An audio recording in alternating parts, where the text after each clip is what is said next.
안녕하세요. 영화 리뷰어 시민케이크입니다. 얼마 전 미국 배우조합상과 미국 제작자조합상의 결과가 나왔는데요. 지난 12월부터 시작된 골든글로브, 크리틱스 초이스, 영국 아카데미, 미국 감독조합상, 미국 배우조합상 등 할리우드의 주요 영화상 시상식의 결과를 보고 96회 아카데미 수상작들을 예측해봤습니다. 지금부터 시민케이크의 오스카 예측과 개인적인 투표를 해보겠습니다. 참고로 본 영상은 2024년 3월 5일에 음향상 관련 부분이 수정되었음을 말씀드립니다. 장편 극영화 4편과 일부 단편, 다큐 작품을 제외한 모든 영화를 보고 투표했음을 말씀드립니다. 먼저 나무 조연상부터 시작합니다. 나무 조연상은 오펜하이머의 로버트 다우니 주니어가 받을 것 같습니다. 골든글로브, 크리틱스 초이스, 영국 아카데미, 미국 배우조합상의 나무 조연상을 모두 휩쓸었죠. 로버트 다우니 주니어는 채플린, 트로픽 선더에 이어 이번이 세 번째 후보인데 과연 이번에 첫 오스카를 받게 될지 주목해봅니다. 저의 개인적인 투표는 플라워 킬링 문의 로버트 드니로입니다. 극중에서 아메리카 원주민들로부터 재산을 빼앗는 악한 백인을 연기했죠. 의상상은 영국 아카데미에서 의상상을 받은 가여운 것들이 받을 것 같습니다. 올해 초만 해도 바비의 의상상 수상이 예상되었지만 영국 아카데미의 결과도 그렇고 바비는 의상상과 미술상 중 미술상만 받게 될 것 같습니다. 저의 개인적인 투표 역시 가여운 것들입니다. 극에 등장하는 기괴하면서도 사랑스러운 캐릭터들의 의상을 잘 표현했죠. 분장상은 마에스트로 번스타인이 받을 것 같습니다. 현재 분장상은 크리틱스 초이스에서는 바비가, 영국 아카데미에서는 가여운 것들이 받았지만 오스카에서 마에스트로 번스타인을 빈손으로는 보내지 않을 것 같습니다. 하지만 저의 개인적인 투표는 안데스 서론의 생존자들입니다. 극중에서 안데스 산맥에 추락해 추위 속에서 살아남으려는 생존자들의 모습을 처절하게 묘사했거든요. 단편영화상은 웨스 앤더슨 감독의 기상천외한 헨리 슈거 이야기의 수상이 예상되며 저 역시 기상천외한 헨리 슈거 이야기에 투표했습니다. 참고로 웨스 앤더슨 감독은 이전에 로얄 테너넘바움, 문라이즈 킹덤, 그랜드 부다페스트 호텔 등으로 7번 후보에 올랐지만 모두 수상에 실패했는데요. 이번에는 단편 영화상으로나마 첫 오스카를 받게 될지 기대됩니다. 단편 애니메이션상 후보들은 모두 보지 못해 패스합니다. 대신 천을 이용해 애니메이션을 구사한 우리들의 유니폼이 수상할 것 같습니다. 그냥 저의 촉입니다. 각 색상은 크리틱스 초이스와 영국 아카데미에서 각 색상을 받은 아메리칸 픽션의 수상이 이렇게 보입니다.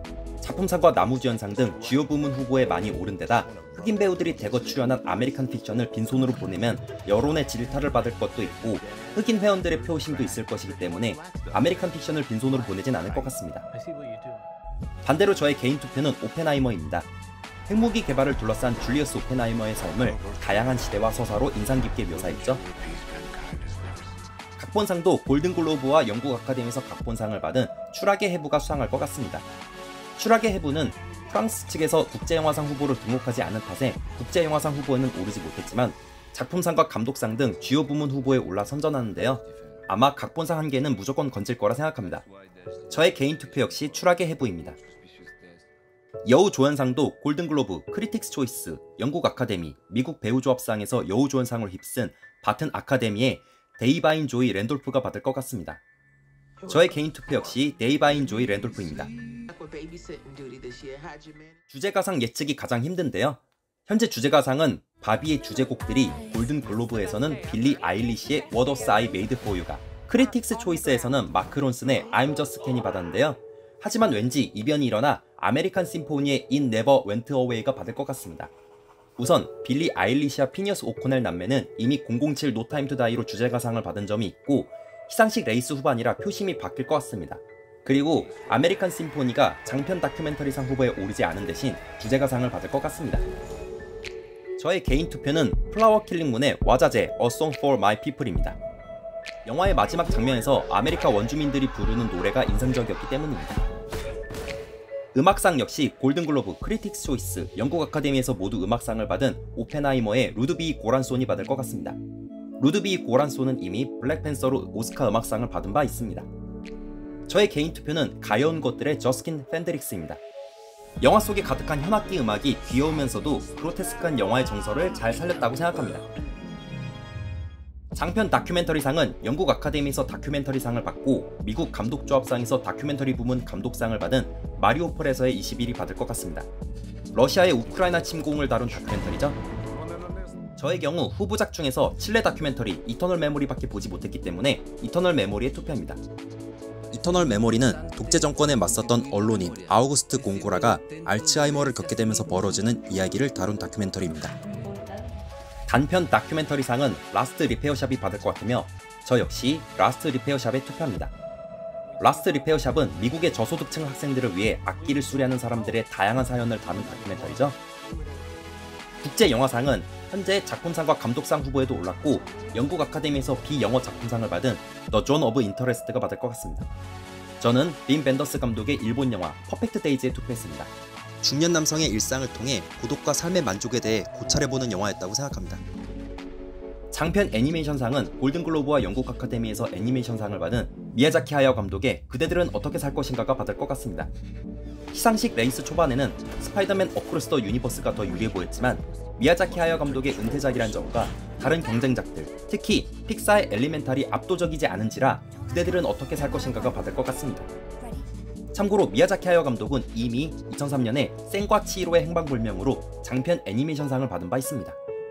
저의 개인적인 투표는 로봇드림입니다. 아기자기하고 귀여운 그림체의 애니메이션이지만 이별을 성숙하게 받아들이는 이야기를 섬세하게 다루었죠. 미술상은 바비가 받을 것 같습니다. 시상식 초반과 달리 바비가 미국 배우조합상과 영국 아카데미에서 힘을 못 쓰는데 오스카에서도 미술상 한계에 그칠 것 같습니다. 저의 개인적인 투표는 가벼운 것들입니다.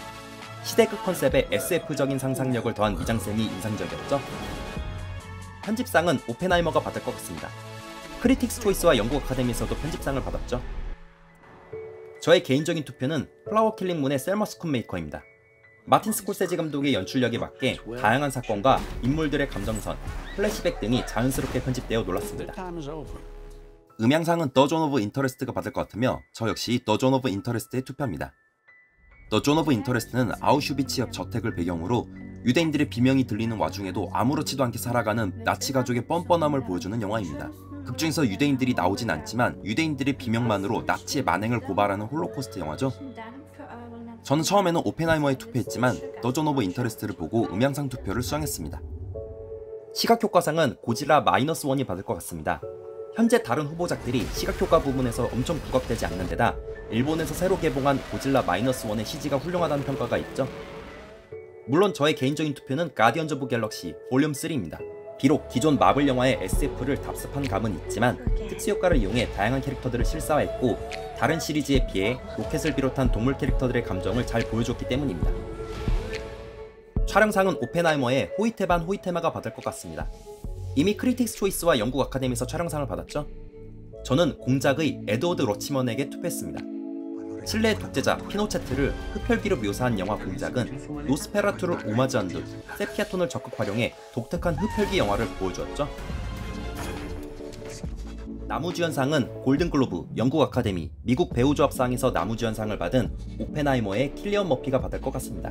킬리언 머피의 경쟁 상대인 바튼 아카데미의 폴 지아마티가 상식 후반인 영국 아카데미와 미국 배우조합상을 뺏기면서 킬리언 머피의 상이 더 유리해졌습니다. 반면 저의 개인 투표는 바튼 아카데미의 폴 지아마티입니다.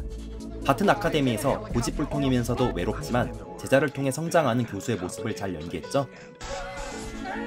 여우주연상은 가여운 것들의 엠마 스톤이 받을 것 같습니다. 이미 골든글로브 뮤지컬 코미디 부문과 크리틱스 초이스, 영국 아카데미에서 여우주연상을 받기도 했고요. 플라워 킬링 문의 릴리 글래드 스톤이 골든글로브 드라마 부문과 직전에 미국 배우조합상에서 여우주연상을 받긴 했지만 영국 아카데미와 오스카 회원이 겹친다는 점과 오스카에서는 배우 외에 다른 분야 영화인들도 투표하기 때문에 아무래도 릴리 글래드 스톤보다는 엠마 스톤이 받을 것 같습니다. 저의 개인적인 투표 역시 엠마 스톤입니다. 극중에서 어린아이의 지능을 가진 벨라가 세상으로 나아가 희로의 락을 겪으면서 성장하는 모습을 인상 깊게 연기했죠. 감독상 역시 골든글로브와 크리틱스 초이스, 영국 아카데미, 그리고 미국 감독조합상에서 감독상을 휩쓴 크리스토퍼 놀란 감독이 받을 것 같습니다. 올해에만 작품상, 감독상, 각색상 등으로 8번째 도전 중인데 과연 이번에는 첫 오스카를 받게 될지 주목됩니다. 저의 개인적인 투표는 가여운 것들의 요르고스 란티모스 감독입니다. 자유와 행복이란 주제를 기괴하면서도 귀여운 캐릭터들의 활극으로 잘 보여주었죠. 작품상 역시 오펜하이머가 받을 것 같습니다. 골든글로브, 크리틱스 초이스, 영국 아카데미에서 이미 작품상을 받아 가장 유리하기도 합니다. 인셉션과 덩케르크로 작품상 도전에 실패했던 크리스토퍼 놀란 감독이 올해에는 첫 오스카 작품상을 받을 것 같습니다. 반면 저의 개인 투표는 마틴 스코세지 감독의 플라워 킬링 문입니다. 석유 사업으로 부자가 된 아메리카 원주민들의 재산을 노리는 미국 백인들의 암울한 역사를 보여주는 영화죠.